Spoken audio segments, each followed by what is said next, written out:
सर्वत्र फलदाता हि प्रयासानुगुणं शिवः अथवा लिंगदानं वा लिंगमौल्यं तथापि वा।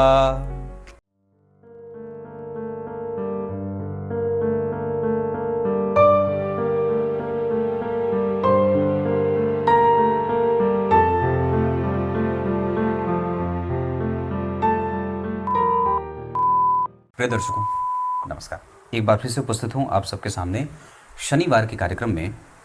आज आपसे चर्चा करने वाला हूँ अष्टम भाव पे। अभी थोड़े दिन पहले मैंने एक कार्यक्रम बनाया था, उसमें अष्टम भाव के बारे में कुछ अलग बातें बताई थी। अभी आज मैं अष्टम भाव से संबंधित आपको एक अन्य बात बताने वाला हूँ जो आपके मृत्यु से संबंधित है। अष्टम भाव से किन किन बातों का विचार किया जाता है, इस पर आपको थोड़ी सी अगर बात बता दूँ 1 मिनट में, तो अष्टम भाव से जो आपके ऊपर रिश्तेदारों की जिम्मेदारी है, चाहे वो कोई भी हो, रिश्तेदारों की जिम्मेदारी कर दें या फिर आपके ऑफिस की जिम्मेदारी मान लें या आपके कर्मचारियों की जिम्मेदारी मान लें, ये सब अष्टम भाव से देखा जाता है। अगर उस भाव के अधिपति मजबूत हैं तो आप अपने ऊपर अपनी जिम्मेदारियों का संपूर्णतया निर्वहन कर पाएंगे। ऐसे कारक से चीजों को ऐसे देखा जाता है। जैसे यहां से संधि का विचार किया जाता है, पुत्र के ससुर का। पुत्र कौन है? पंचम भाव। पुत्र की पत्नी कौन हो गई? एकादशवां भाव। और एकादशवें भाव से 10वां भाव कौन होगा? अष्टम भाव। मतलब पत्नी के पिता कौन होंगे? अष्टम भाव से। तो यानी कि आपकी कुंडली में संधि भाव कौन हो गया? अष्टम भाव। मेरे संधि के साथ संबंध कैसे रहेंगे, ये कैसे पता चलेगा? जन्म कुंडली के अष्टम भाव को देख लीजिए। अगर इस भाव के अधिपति जन्म कुंडली में मजबूत हैं, अच्छे हैं, शुभग्रह हैं, तो आपके संबंध आपके संधि से अच्छे रहेंगे सीधा।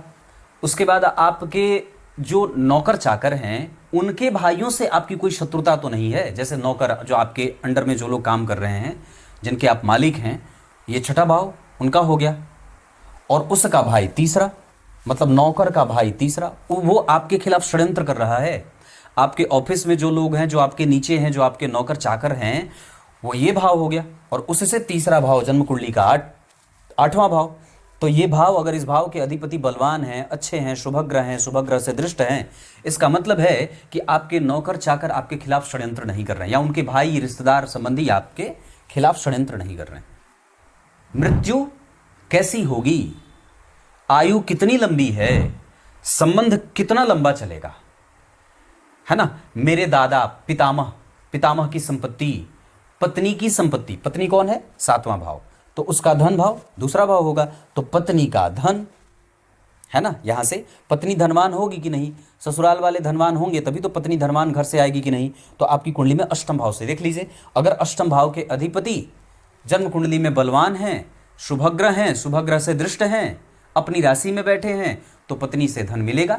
पत्नी और ससुराल वाले आपको धन देंगे या उनसे धन का लाभ मिलेगा। उसके बाद मुझे मेरी पैतृक संपत्ति का लाभ कितना होगा, तो ये है पैतृक संपत्ति, है ना। पिता ये भाव हो गए, और पिता से 5 घर आगे, और यहां से पैतृक संपत्ति या अचानक से प्राप्ति, जो वंशानुगत जो संपत्ति चली आ रही है, वो जन्म कुंडली के अष्टम भाव से देखा जाता है। लाभ भाव के गड़ा हुआ धन अष्टम भाव से देखा जाता है, लेकिन गड़ा हुआ धन कब प्राप्त होगा, वो एकादशवें भाव से देखा जाता है। अभी मैंने कल परसों ये कार्यक्रम बनाया था।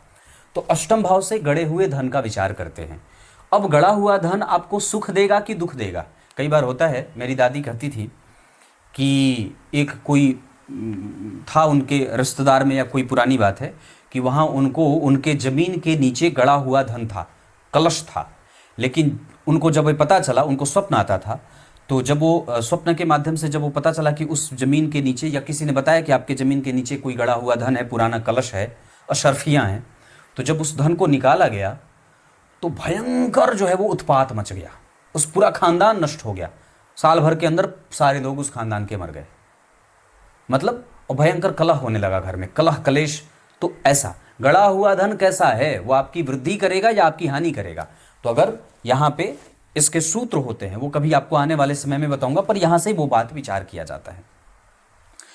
पैतृक संपत्ति, वंशानुगत बीमारियां, ये सब अष्टम भाव से देखी जाती हैं। श्मशान के प्रति आकर्षण, है ना, अष्टम भाव में शनि बैठ गए, अष्टम भाव में शुक्र बैठ गए, अष्टम भाव में राहु बैठ गए, अष्टम भाव में केतु बैठ गए, अष्टम भाव में ये सब ग्रहों का संबंध बन गया, तो व्यक्ति का श्मशान के प्रति रिलेशन बन जाता है। वह श्मशान नित्य आता जाता है, श्मशान में निवास करने वाला हो जाता है, अघोरी हो जाए, साधु हो जाए, प्रवृत्ति उसकी जो होती है वो प्रच्छन्न बौद्ध की हो जाती है, ऐसा। तो ये सब अष्टम भाव से देखे जाते हैं। ये धन का भी भाव होता है क्योंकि ये धन भाव का पूरक होता है। ये व्यवहार का भी भाव होता है क्योंकि यहाँ से स्वभाव और यहाँ से स्वभाव और व्यवहार की बातें की जाती हैं। वाणी कितनी गंभीर है, वाणी कितनी गंभीर है। जैसे किसी व्यक्ति की आपने ऊंचाई देखी शरीर की और शरीर का बनावट देखा, पर उसकी वाणी से उसके शरीर का मैच ही नहीं है। ऐसा मैंने कई बार प्रकट होकर के देखा है कि द्वितीय भाव में जिस व्यक्ति की कुंडली में शनि बैठे हों उसकी वाणी गंभीर होती है, उसके शरीर से उसकी वाणी का मैच नहीं होता है ना। और उसके नीचे कई लोग काम करने वाले होते हैं, प्रतिपालक होता है। उसी तरीके से अष्टम भाव में अगर शनि मंगल बैठे हों तो व्यक्ति की वाणी गंभीर होती है। साथ ही साथ आपकी रुचि का भी ये भाव होता है क्योंकि रुचि प्रकट होती नहीं है। रुचि को, आपको क्या रुच रहा है, आपको क्या पसंद है, ये छिपी हुई बात है। ये जब आप किसी को प्रकट करेंगे तब वो बात पता चलेगी। तो क्या व्यक्ति को पसंद है और क्या व्यक्ति को नापसंद है, ये उसके सिवा तो कोई नहीं जानता जब तक वो बताए नहीं। माताएं जरूर जानती हैं, वो अपने बच्चे को बहुत नज़दीक से ऑब्जर्व करती हैं, इस वजह से ये यहाँ से बातें दिख जाती हैं। मित्र का भाव ये है, मित्र के पुत्र का भाव ये है, मित्र के पुत्र आपके कैसे हैं, है ना। इन सभी चीज़ों का विचार यहाँ से किया जाता है। किसने आपके बारे में विष छुपा रखा है, अमृत छुपा रखा है, उसके दिमाग में कौन सी बात चल रही है, सामने वाले के दिमाग में कौन सी बात चल रही है, ये कैसे जानेंगे? ये अष्टम भाव से ही देखा जाता है ना। तो इतनी सारी चीजें अष्टम भाव से पता चलती हैं। ये तो 1 मिनट की बात रही, पता नहीं जितना मिनट भी हो गया होगा, पर मूलतया जो बात है कि अगर आपकी कुंडली के अष्टम भाव के अधिपति के ऊपर आपके अष्टमेश जो बनते हों, अगर उसके ऊपर शनि की दृष्टि पड़ जाए या अष्टम भाव को शनि देख लेते हों या अष्टमेश के ऊपर शनि की दृष्टि, अष्टम भाव के ऊपर शनि की दृष्टि पड़ जाती है, तो व्यक्ति की आयु लंबी होती है। ये तो बहुत सामान्य बात है क्योंकि आयु के कारक अष्टम भाव के शनि होते हैं, अष्टम के कारक हैं केतु और शनि, तो आयु लंबी होगी। पर परेशानी क्या है कि आयु तो लंबी हो जाती है, लेकिन उस शनि के ऊपर या अगर उस अष्टम भाव के ऊपर अगर किसी जो शुभ ग्रह की दृष्टि नहीं पड़ी, गुरु, शुक्र, बुध और चंद्रमा की, तो इस आयु को कष्ट मिल जाता है।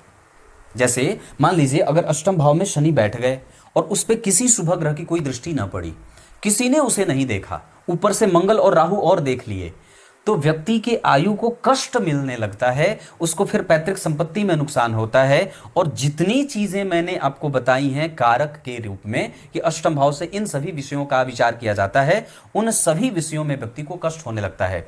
अगर मान लीजिए अष्टम भाव में शनि बैठ गए, ऊपर से राहु देख लिए, तो फिर आपकी पत्नी दरिद्र घर से आती हैं या फिर उनका धन आपको कोई फायदा नहीं पहुंचाएगा, वक्त के हिसाब से वो धन नष्ट होता जाता है। मित्र के पुत्र के बारे में मैंने बात की, उसके खिलाफ वो आपके खिलाफ षड्यंत्र करने लगे। मित्र तो अपनी मित्रता निभा रहा है, पर मित्र की जो संतति है वो आपके खिलाफ, उससे उसकी बनती नहीं है।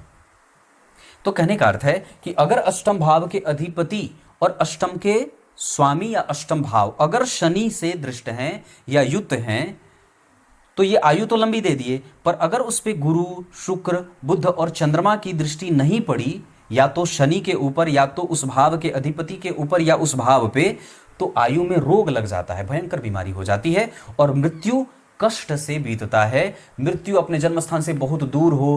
प्यास की भी बात यहीं से विचार किया जाता है, प्यासा अभाव यही है, यहां से प्यास का विचार किया जाता है।